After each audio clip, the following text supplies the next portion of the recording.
Em um estado totalitário, não há necessidade de importar-se com o que as pessoas pensam, uma vez que o governo pode controlar esses pensamentos através da força de seus cacetetes.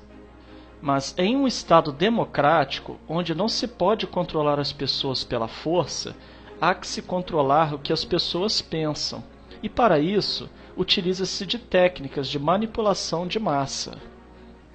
Adiante, citaremos as 10 técnicas de manipulação listadas por Noam Chomsky, um linguista, filósofo, cientista cognitivo, comentarista e ativista político norte-americano, referenciado em âmbito acadêmico como o pai da linguística moderna.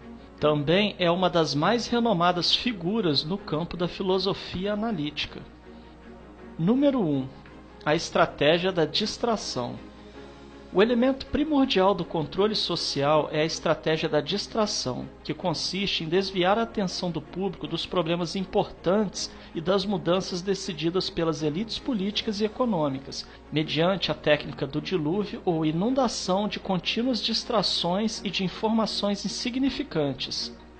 A estratégia da distração é igualmente indispensável para impedir ao público de interessar-se pelos conhecimentos essenciais na área de ciência, da economia, da psicologia, da neurobiologia e da cibernética.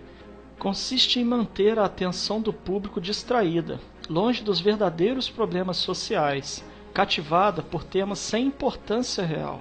Manter o público muito ocupado, sem nenhum tempo para pensar nas coisas que realmente têm importância.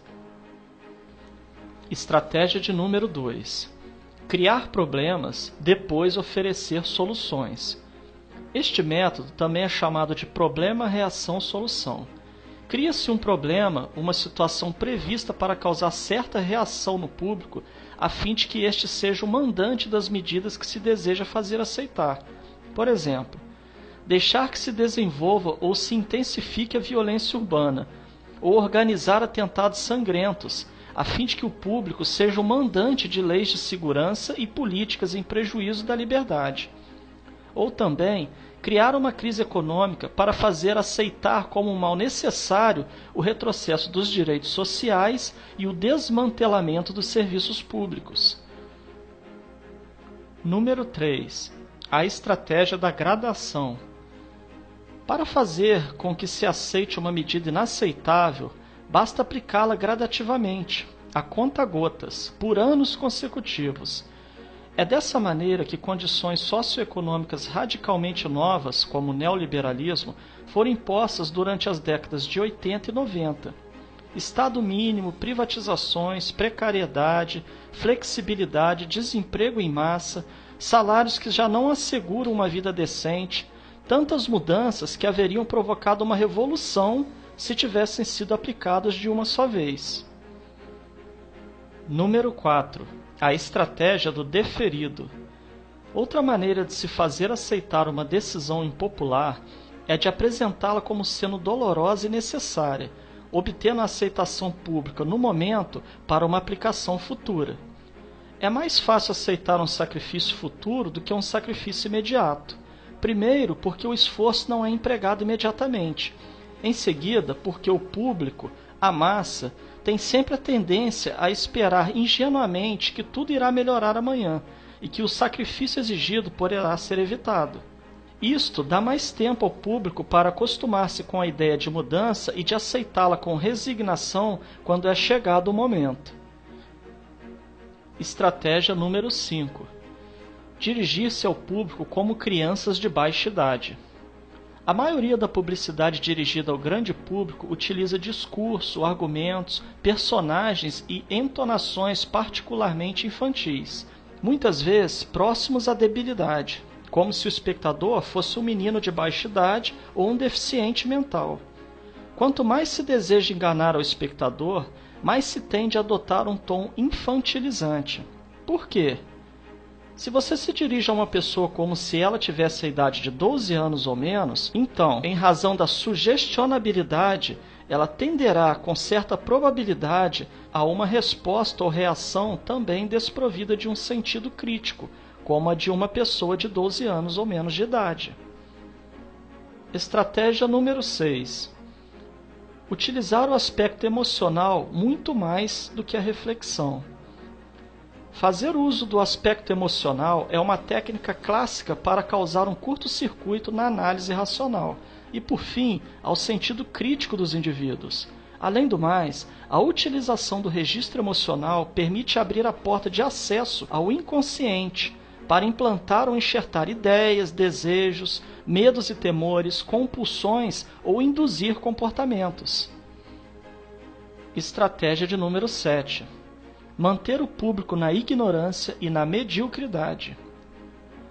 Consiste em fazer com que o público seja incapaz de compreender as tecnologias e os métodos utilizados para seu controle e sua escravidão.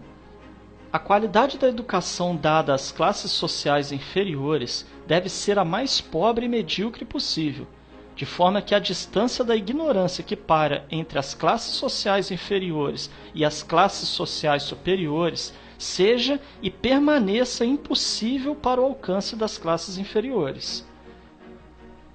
Estratégia de número 8. Estimular o público a ser complacente na mediocridade. Consiste em promover o público a achar que é moda o fato de ser estúpido, vulgar e inculto. Estratégia de número 9. Reforçar a revolta pela autoculpabilidade. Fazer o indivíduo acreditar que é somente ele o culpado pela sua própria desgraça, por causa da insuficiência de sua inteligência, de sua capacidade ou de seus esforços. Assim, ao invés de rebelar-se contra o sistema econômico, o indivíduo se autodesvalida e culpa-se, o que gera um estado depressivo do qual um dos seus efeitos é a inibição de sua ação. E sem ação não há revolução. Estratégia de número 10. Conhecer melhor os indivíduos do que eles mesmos se conhecem. No transcorrer dos últimos 50 anos, os avanços acelerados da ciência têm gerado crescente brecha entre os conhecimentos do público e aqueles possuídos e utilizados pelas elites dominantes.